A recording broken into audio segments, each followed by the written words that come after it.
রনো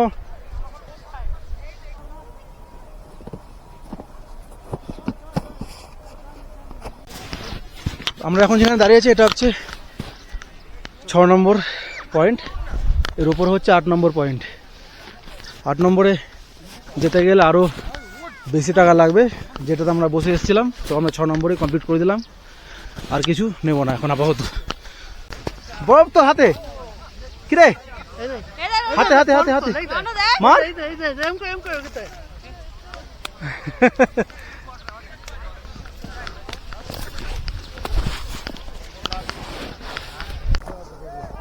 সোজা সোজা করে বসো, পড়ে যাবে না হলে। সোজা সোজা, আস্তে আস্তে আস্তে আস্তে।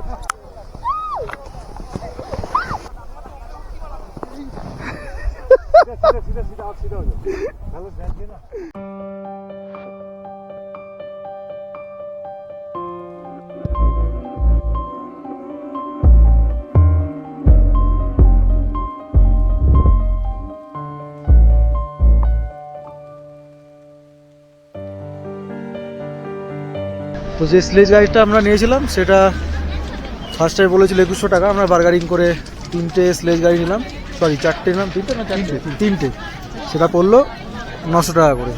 তা একটু বার্গারিং করলে মনে হয় একটু কমে আসতো। তোমরা যখন আসবে এখানে ভালো করে বার্গারিং করো।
চলে এসেছে ডাল লেকের খুব কাছাকাছি, আর বাঁদিকে আমাদের ডাল লেক স্টার্টিং হয়ে গেছে। এটা এখন হচ্ছে ফোর্টসো রোড, আমরা যে রোডে এখন যাচ্ছি ফোর্টসো রোড। এটা খুবই সুন্দর একটা সাজানো রোড আছে, सामने आरो रोड है किंतु एक रोड एक एक नाम। इसके बाद में जो रोड आएगा डल लेक वाला रोड। ऊपर में जो पहाड़ है उस पहाड़ का नाम जानते हो? वो जो स्नो ऊपर में नाम ही नहीं है नाम नहीं है पहाड़ बोलो। ডাল লেকটা এত বড় একটা এলাকা যাতে আমাদের যে ড্রাইভারদা আছে সে এখনো পর্যন্ত সে নিজেই জানে না যে কত বড় এলাকা আছে, তবে এলাকাটা খুব বড়। আর যতটা বড় এলাকা হোক না কেন খুবই সুন্দর আছে এলাকাটা। মোটামুটি 30 কিলোমিটার মনে হয়, একটা আইডিয়া অনুযায়ী বলা যাচ্ছে। এটা হচ্ছে মাকাই পার্ক, এখানে সমস্ত রকমের খাবার পাওয়া যায়, যেটা ভালো খুবই খেতে। সেটা হলো কাবাব বলো, ফিশ বলো, সব কিছু ওখানে পাওয়া যায়। এদিকে কিছু আপেল গাছে ফুল ধরেছে, এখন আপেল আসেনি, আসতে আমার দেরি আছে, তবে ফুলটা খুবই ভালো লাগছে দেখে, আপেল গাছের ফুল। भैया शिकारा कल यहाँ से करना है, देखो यहाँ से क्या व्यू है और देखो कितना बड़ा है, यहाँ से मजा तो आएगा ना। यहाँ से हाँ शिकारा कल इधर से करना है। ठीक है ठीक है। हाँ उधर से तो सामने ही है, उधर से सब कुछ सामने, पैसा सामने। बराबर लेगा। हाँ इधर से करने देखो से इधर वो से थोड़ा तो दूर उस है। पार जाना है। हाँ তো আমরা এখন চলে এসেছি আমাদের হোটেলে। এখন নেবো সবার প্রথমে রেস্ট, তারপরে সন্ধ্যের সময় আবার যে ডাল লেকের যে ভিউটা আছে সেটা দেখার চেষ্টা করব, যদি শরীর ঠিক থাকে, না হলে পরে নেক্সট দেখা যাবে।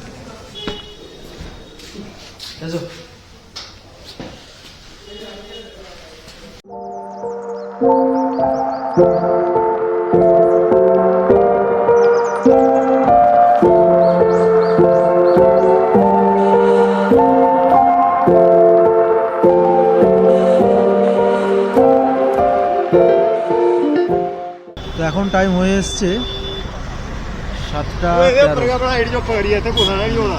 7:13, আর এখন এখানে আলো দেখা যাচ্ছে, রাস্তাতেও গাড়ি ঘোড়া আছে পিছনে।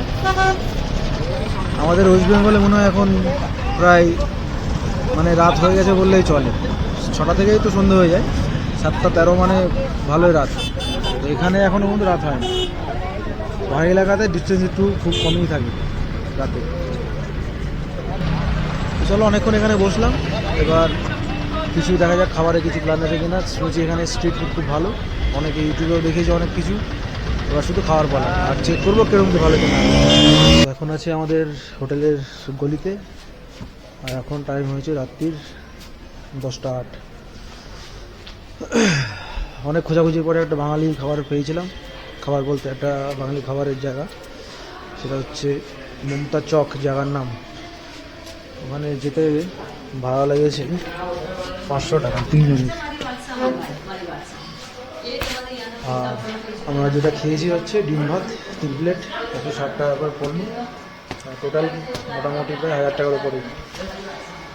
তো এখানেও অনেক খাবার দাবার ছিল, আমরা খাইনি, বাঙালি খাবারগুলো খোঁজ করছিলাম, পেলামও কিন্তু অনেকটা দূর। তো আমি বলবো যারা বাঙালি, যারা আসবে আগে থেকে ভালো করে সার্চ করে দেখে নেবে কোথায় কী খাবার আছে বাঙালি জিজ্ঞেস করে, তবে তারা ভালো মতো খেতে পারবে, নচেত খাবারের প্রবলেম হবে। তো আজকে হচ্ছে আমাদের ভিডিও এখানে শেষ, হোটেলে চলে এসেছি, কালকে লোকাল শ্রীনগর যে জায়গা আছে সেগুলো দেখবো। Tata, good night.